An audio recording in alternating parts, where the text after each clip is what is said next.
గౌరవ న్యాయస్థానాలు ఎప్పుడూ కూడా సమాజ పరిరక్షణ అలాగే దేశ భద్రత గురించి ప్రాథమికంగా ఒక మౌలికంగా ఆలోచిస్తుంది కాబట్టి ఈ మొత్తం వ్యవహారం నాగేశ్వరరావు గారు మీరు చూస్తూ వచ్చారు.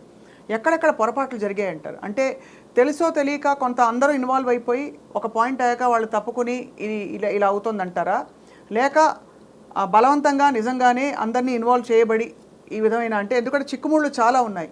ఫలానా వ్యక్తికి ఏదో రిలేషన్షిప్ ఉందని, ఆ రిలేషన్షిప్ ఉండబట్టి ఎక్కడో రేప్ కేసు అటెంప్ట్ కూడా ఉందని చెప్పి ఆ కేసు పెట్టడం లావణ్య, మస్తాన్ సాయి అనే వ్యక్తి, ఇవన్నీ ఇన్వాల్వ్ అయిపోయి చిక్కుముళ్ళు. ఇందులో ఈ కేసు ఆత్మ ఏమిటి మీ దృష్టిలో sir? What is the most important thing ఇందులో? ఇప్పుడు దీంట్లో మీరు అడిగింది ఏంటి అంటే, ఇప్పుడు ఒక్కొక్క ఈ సమస్యని మనం చాలా కోణాల నుంచి చూడాల్సి వస్తుంది. అవును, ఒక అడ్వకేట్ కింద చూస్తే ఒక రకంగా అనిపిస్తుంది, కరెక్ట్. సామాజిక పరంగా చూస్తే ఇంకో రకంగా అనిపిస్తుంది, చట్టపరంగా చూస్తే ఇంకో రకంగా ఉన్నది, అవును, మీడియా పరంగా చూస్తే ఇంకో రకంగా ఉన్నది. అవును. దీన్ని ఏ కోణాల నుంచి మనం విశ్లేషించాలి? దీన్ని ప్రధానంగా ఇప్పుడు ఒక అడ్వకేట్ పరంగా నేను చూసినా అనుకుందాం, టెక్నికల్ గానే చూస్తారు, లీగల్ గా ఏంటి అడ్వకేట్ పరంగా కనుక చూస్తే ఏంటంటే, ఇప్పుడు ఏదైతే ఏదైతే ఇష్యూ ఉందో అది మ్యాక్సిమం మార్కెట్లో అందరి జీవితాలలో ఉంది. ఒక యూత్లో ఉన్న ఒక 20-30% కేసెస్ మా దగ్గర నా టేబుల్ పైన రోజు 2-3 ఉంటాయి. ఏం కేసులు? ఈ పెళ్లి చేసుకుంటా అని చెప్పి, పెళ్లి చేసుకోకపోవడం, మోసం చేసిండని చెప్పేసి ఈ కేసులు పెట్టడం, వీళ్ళు వాళ్ళ మీద పెట్టడం, వాళ్ళు వీళ్ళ మీద పెట్టడం, దొంగతనాల కేసులు పెట్టడం, ఇరికించడం లాంటి కేసులు, ఈ రిలేషన్షిప్స్కి సంబంధించిన కేసులు చాలా ఉన్నాయి. ఈ కేసు ఎందుకు పాపులర్ అయింది అంటే ఏంటంటే, వాళ్ళు కొద్దిగా రాస్తారు నిజ సెలబ్రిటీ కాబట్టి జనాలు కొద్దిగా ఆసక్తి ఉంటుంది కాబట్టి మనం ఈ కేసు పాపులర్ అయింది. అవును, ఇట్లాంటి కేసులు రాష్ట్ర వ్యాప్తంగా ప్రతి పోలీస్ స్టేషన్లో ఉన్నాయి. ఇంతకంటే ఘోరమైనవి వీడియోలు దొరికినవి ఉన్నాయి, ఇంకా అన్నీ ఉన్నాయి. కాకపోతే ప్రధానంగా ఏంటంటే, ఈ కేసు అనేది కొద్దిగా పాపులర్ కేసు కాబట్టి ఇంకా అది పాపులర్ అయిపోయింది. అవును. అది సమాజపరంగా చూస్తే దీనికి ఇప్పుడు అడ్వకేట్ పరంగా నేను చెప్పాల్సుకున్నది. సమాజపరంగా చూస్తే ఏమవుతున్నది అంటే, సమాజపరంగా చూసినప్పుడు ఏంటంటే, ఇద్దరు పెళ్లి కాని వ్యక్తులు 2 కుటుంబాలకు తెలిసి, ఇద్దరు పెళ్లి కాని వ్యక్తులు 2 కుటుంబాలకు తెలిసి ఒక ఇంటి కింద నివసించడం అనేది ఎంతవరకు భావ్యం అనేది ఒక క్వశ్చన్. ఎందుకంటే ఇప్పుడు బీయింగ్ నేను కూడా ఒక ప్రేక్షకుడే కదా. అవును. సో ఇప్పుడు పెళ్ళైందా పెళ్లి కాలేదు ఒక కాన్ఫ్లిక్ట్ నాకు. అవును, కరెక్టే కదా. ఓకే, ఇప్పుడు పెళ్లి కాలేదు అనుకో, మరి ఈ 2 కుటుంబాలు ఎట్లా యాక్సెప్ట్ చేసినాయి అనేది ఒక పాయింట్ నాకు. సమాజపరంగా నేను అడ్వకేట్ని కాదు, ఒక సమాజపరంగా నేను ఒక వ్యక్తిని అనుకుంటే నాకు ఒక కాన్ఫ్లిక్ట్ ఏముంటుంది? అరే వీళ్ళ కుటుంబం తెలుసు అంటున్నారు, వాళ్ళ కుటుంబం తెలుసు అంటున్నారు, మరి వీళ్ళిద్దరు ఒక 11 years రిలేషన్షిప్లో ఉన్నప్పుడు ఈ 2 కుటుంబాలు ఏం చేసినాయి అంటే, సమాజంలో ఇప్పుడు ఈ ఇష్యూ ద్వారా ఏంటి అంటే, మీరు సమాజంలో ఒక 2 వ్యక్తులు పెళ్లి కాకుండా నివసించవచ్చు అనేది మీరు మెసేజ్ పంపిస్తున్నారా? అది వ్యాలిడా ఇన్వాలిడా అనేది చట్టపరిధిలో ఏముంది అంటే ఈ విషయంపై? చట్టపరిధిలో మనకు భారతదేశానికి ఉన్న బ్యూటీ ఏంటంటే, చట్టం కంటే ఎక్కువ మన మోరల్కి వాల్యూ ఇస్తాం. మోరల్ వాల్యూస్కి ఎక్కువ వాల్యూస్ మన దగ్గర భారతదేశానికి, ప్రపంచంలో ఉన్న అన్ని దేశాలకు భారతదేశానికి ఉన్న తేడా ఏంటంటే, ప్రపంచంలో అందరూ చట్టానికి వాల్యూ ఇస్తారు, మనం చట్టం కంటే ఎక్కువ మోరల్కి వాల్యూ ఇస్తాం. మోరల్కి, సమాజము, పరిధులు వాటి కొన్ని ఉంటాయి. ఇప్పుడు చట్టపరంగా ఇప్పుడు మనం చట్టమే తీసుకుందాం అనుకుందాం, ఒక పెళ్లి కాని వ్యక్తి, ఇద్దరు పెళ్లి కాని ఒక అబ్బాయి ఒక అమ్మాయిని ఒక ఇంటికి రెంట్ ఇవ్వగలుగుతారా? ఎవరన్నా ఒక ఇంట్లో రెంట్ ఇవ్వగలుగుతారా? అంటే చాలా ఈ మధ్య ఇవ్వట్లేదు. అసలు రెండో వ్యక్తి వచ్చి వస్తూ పోతూ ఉండే బేసిస్ మీద చేసుకుంటున్నారు. అంటే నిజమే, అంటే నిజంగా చూస్తే కలిసి ఎవరు తీసుకోవట్లేదు రెంట్కి.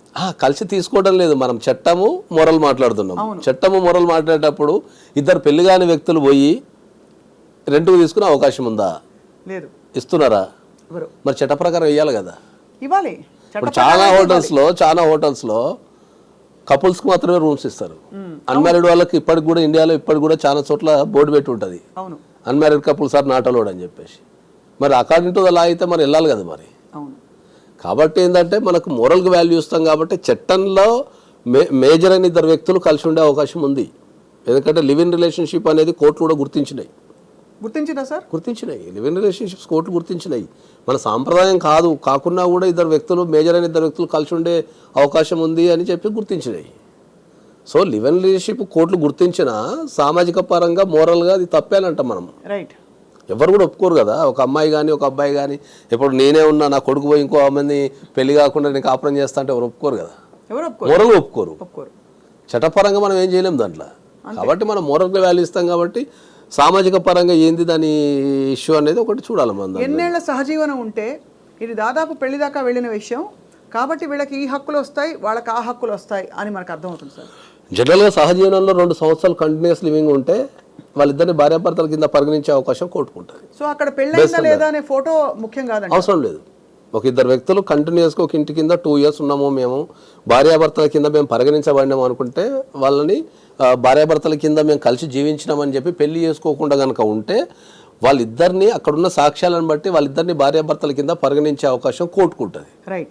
ఎప్పుడైతే భార్యాభర్తల కింద పరిగణిస్తారో అప్పుడు అన్ని రైట్స్ వచ్చేస్తాయి. ఓకే, ఇక్కడ ఇంకో క్వశ్చన్. అదే టైంలో భార్య ఇంకొక వ్యక్తితో కానీ భర్త ఇంకొక వ్యక్తితో కానీ ఎక్స్ట్రా మ్యారిటల్ అఫేర్ పెట్టుకుంటే, అంటే నేను అనేది live in relationship come marriage అని ఏదైతే అనుకుంటున్నామో దాని ఆ పరిధిలో జరిగితే అది చట్ట కోణంలో నేరమా, శిక్ష పడే నేరమా?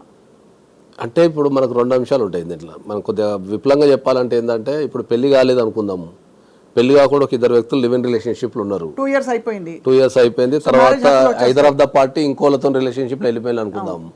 వాళ్ళు క్రిమినల్ పరంగా ఏ రకమైన చర్యలు, క్రిమినల్ పరంగా కానీ సివిల్ పరంగా కానీ ఏ రకమైన చర్యలు తీసుకోనికి లేదు. అదే ఇద్దరు వ్యక్తులకు చట్టపరంగా పెళ్ళైంది, దాంట్లో ఎవరో ఒక పార్టీ అడల్టరీ మనం మెయింటైన్ చేస్తున్నారు అనుకున్నప్పుడు వాళ్ళు క్రిమినల్ కేసు లేదు ఇండియాలో, సివిల్ కేసెస్ ఉన్నాయి. సివిల్లో డైవర్స్ అడగటం కానీ కాంపెన్సేషన్ అడగడం సివిల్ రైట్స్ ఉన్నాయి. సివిల్ రైట్స్ ఉంటాయి. ఓకే, క్రిమినల్ రైట్స్ లేవు ఇండియాలో. క్రిమినల్ రైట్స్ అయితే కాదు, క్రైమ్ పోలీస్ స్టేషన్కి వెళ్ళి కంప్లైంట్ ఇచ్చుకునే అవకాశం. సో ఇక్కడ అర్జెంట్గా ఒకటి ఫోటోలు ఏం పెట్టి ప్రూవ్ చేయక్కర్లే పెళ్లి చేసుకున్నామని, ఎందుకంటే live in it self is equal to 2 years of living is equal to marriage. But at the same time, if either of the parties decided to move away and say I want another person on my life అని వాళ్ళు move away చేస్తే చట్ట పరిధిలో అది criminal crime కాదు, civil rights ఉన్నాయి వాళ్ళకి. పెళ్లి అయితే సివిల్ రైట్స్ ఉన్నాయి. సో ఆ టైంలో వచ్చి నాకు ఫలానా మనిషి కావాలి అని పట్టుబడితే కోర్టు ఎలా అనుకుంటుంది? నాకు అతనే కావాలంటే, ఇప్పుడు లావణ్య నాకు రాజ్ తరుణ్ కావాలని పట్టుబడుతుంది. అవును, ఇప్పుడు లావణ్యకు రాజ్ తరుణ్ కావాలని పట్టుబడ్డప్పుడు ఏంటంటే దీంట్లో మళ్ళీ 2 అంశాలకు వస్తాం మనం. మ్యారేజ్ అయిందా, మ్యారేజ్ కాలేదా? కాలేదు, మ్యారేజ్ కాలేదు అనుకుందాం. 2 years ఆమె కంటిన్యూస్ లివింగ్ చూపించేసి కోర్టులో కేసు వేసుకోవచ్చు. ఏమని ఆర్సీఆర్ వేసుకోవచ్చు, నేను కలిసి ఉంటా అని చెప్పి వేసుకోవచ్చు. అదే నడుస్తుంది కదా డొమెస్టిక్. అంటే ఇప్పుడు మనం కేసులో ఏం కాబట్టి ఏం నడుస్తుందో మనకే తెలుస్తుంది. ఇప్పుడు మీరైనా నేనైనా కూడా మనం మీడియాలో వచ్చే కథనాలను బట్టి మనం మాట్లాడుతున్నాం. అంతే, వాస్తవాలు ఏందనేది ఎవరికి తెలియదు. వాళ్ళు చెప్పినా వీళ్ళు చెప్పినా మనకు తెలియదు. వాళ్ళ రైట్స్ అంటే ఇలాంటి పరిస్థితులలో ఎవరికి ఏం రైట్స్ ఉంటాయనేది మనం మాట్లాడుతున్నాం. సో ఆ మాట్లాడే క్రమం లేదంటే ఒకవేళ కంటిన్యూస్ లివింగ్ కనుక 2 years ఉండి ఆమె చూపించగలిగితే ఆ లివ్ ఇన్ రిలేషన్షిప్ ఇంత లాంగ్ టర్మ్ రిలేషన్షిప్ కనుక కోర్టులో ప్రూవ్ చేసుకోగలిగితే ఆమెకు ఆల్ రైట్స్ వచ్చేస్తాయి. అంటే షీ కెన్ క్లెయిమ్ కాంపెన్సేషన్ అంటారు. ఎస్, ఆమె లాస్ అయితే కాంపెన్సేషన్ వేసుకోవచ్చు. తర్వాత ఒకవేళ కంటిన్యూస్ లివింగ్ చూపిస్తే భర్త కింద క్లెయిమ్ చేసుకోవచ్చు. ఏం క్లెయిమ్ చేసుకోవచ్చు? భర్త నాకు కాపురాన్ని బాపని క్లెయిమ్ చేసుకోవచ్చు. అవసరమైతే ఎక్కడ ఉంటే అక్కడ నేను పోయి నివసిస్తాను మీరు డొమెస్టిక్ వైలెన్స్ కింద రెసిడెన్స్ ఆర్డర్ వేసుకోవచ్చు. కాంటాక్ట్ చేయకుండా ప్రొటెక్షన్ వేసుకోవచ్చు, ఇవన్నీ వేసుకోవచ్చు. కానీ వీళ్ళిద్దరూ దాదాపు విడిపోయి ఇది ఎప్పటిలోగా వేస్తే కనుక, ఇప్పుడు సపోజ్ నేను చెప్పేది A, B ఉన్నారండి, వీళ్ళిద్దరు కాదు పేర్లు వాడద్దు మనం, ఎందుకంటే మీరు అన్నట్టు వాళ్ళని గౌరవిస్తూ వాళ్ళ ప్రైవసీని గౌరవ చట్టాలని గౌరవిస్తూ మనం A, B ఉన్నారు, కొంతకాలం కలిసి ఉన్నారు ఆల్మోస్ట్, తర్వాత వాళ్ళు విడిపోయారు. ఆ విడిపోయిన కొంతకాలం తర్వాత ఒక 2-3 ఏళ్ల తర్వాత ఒకళ్ళు సడన్గా మేల్కొని నాకు అతనే కావాలి, అతను వేరే రిలేషన్షిప్ పెట్టుకుని వెళ్ళిపోయాడు అని అంటే ఇస్ దట్ వ్యాలిడ్? ఎందుకంటే 2 ఏళ్ళు 3 ఏళ్ళు ఊరుకుని లేదు గ్యాప్ వచ్చిన తర్వాత 2 years 3 years కలిసిన తర్వాత ఆ రిలేషన్షిప్ అనేది కంటిన్యూ అవుతుంటే మీకు వేసుకోవచ్చు. దాన్ని కంటిన్యూ కాలేదనుకోండి, మధ్యలో కంటిన్యూ కాకపోతే మళ్ళీ అది క్వశ్చనబుల్ అయిపోతుంది. అది నథింగ్ బట్ వైడ్ అయినట్టే ఉంటుంది అది. రైట్. అట్లా ఇప్పుడు ఒక 2-3 సంవత్సరాలు కలిసి ఉండి తర్వాత మళ్ళీ 2-3 సంవత్సరాలు కలిసి లేవనుకో మళ్ళీ fresh cause of action arise అవుతుంది మీకు. అంతే, అంటే అదే ఎందుకంటే కలిసి ఉండి ఒక ఇంటి కింద కలిసి ఉండి ఒక 2-3 years తర్వాత విడిపోయినా కూడా మళ్ళీ రెగ్యులర్ కాంటాక్ట్లో ఉండాలి. అది రెగ్యులర్ మళ్ళీ క్లెయిమ్ చేసుకోవచ్చు. రెగ్యులర్ కాంటాక్ట్ లో లేని పక్షంలో మళ్ళీ డిసాల్వ్ అయిపోయిన రిలేషన్షిప్ పరిగణించడానికి ఎక్కువ తావు ఉంటుంది. ఎక్కువ